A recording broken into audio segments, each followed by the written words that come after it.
Hey there, it's the Blood Sugar Detective.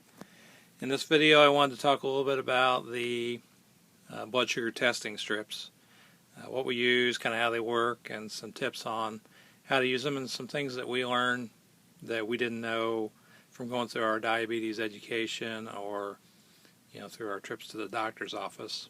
So I hope the video is helpful. But we use these One Touch Blue Ultra strips. You can see there's two ends to them by the picture on the box there.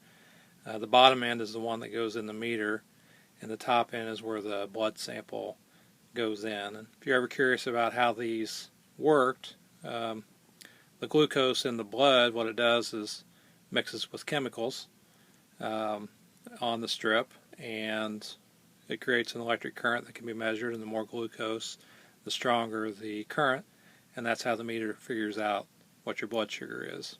Now, within a box of these testing strips, we use One Touch Ultra Blue. The reason we use these is because that's what the doctor gave us. Initially, I did some research to try to figure out, what's the best meter and what's the best strips. It's really kind of hard to say. Any of them I don't think are going to be 100% accurate, but a lot of it's going to depend on your doctor and your pharmacy and your insurance, how which strips you might end up using. Probably what's more important is you use the same strips with the same brand meter, that they match up, and also that you just use the same meter consistently instead of switching meters or brands all the time.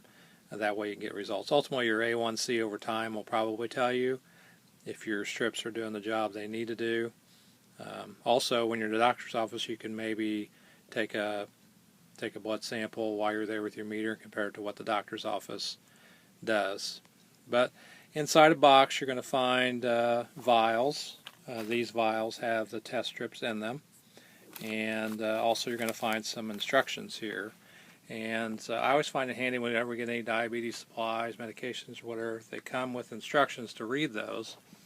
And you'll learn things about them. Now, in this particular case, these instructions have intended use. I didn't really realize you could use them for fingertip, forearm, and palm testing, although we don't use them for anything other than the fingertips. But there's also a lot of tips here: storage and handling.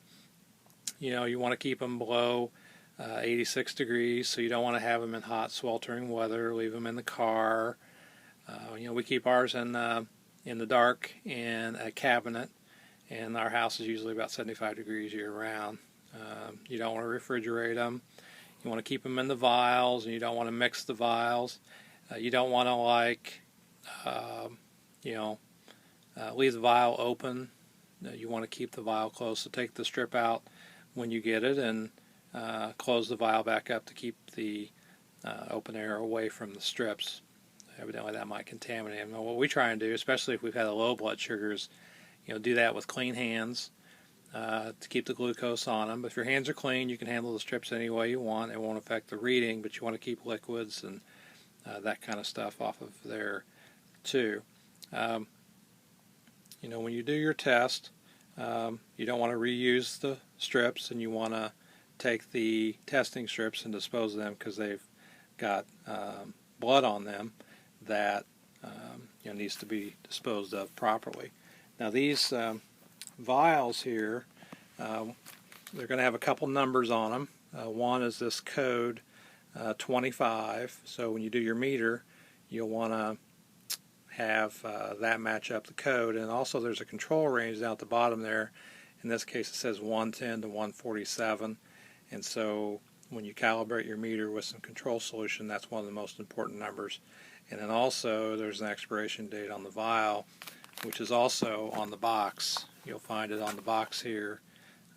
So like this says expires July of 2015. So when you get these from the pharmacy, just to make sure you don't get some old strips, what you want to do is just double check the expiration date to make sure that they're okay. We usually don't have a problem with keeping strips too long because we go through them pretty quickly. And one thing you're going to want to do is work with your doctor to get the right amount of strips. We might use 12 to 15 strips a day, depending on the level of activity and how many lows we've had, and sometimes strips will malfunction if you don't get the blood in them properly. And I know when our doctor first gave us our strips, they gave us a prescription for about a couple hundred when really we needed, close to 400 a month now, and that's pretty much what we got. Now, we have ran out on occasion. You don't need to have a prescription to buy these, but if you need to pick up some extras, I know we've done that before, picked up like 25 to get us through a day or two. And then, there's also some information on the box here that you could read about which meters they go to, and that's how you tell you got the right kind. So I hope that helps you out. And any questions about blood testing strips, blood sugar testing strips, just leave them in the comments, and if I can help out, I'll try and do that.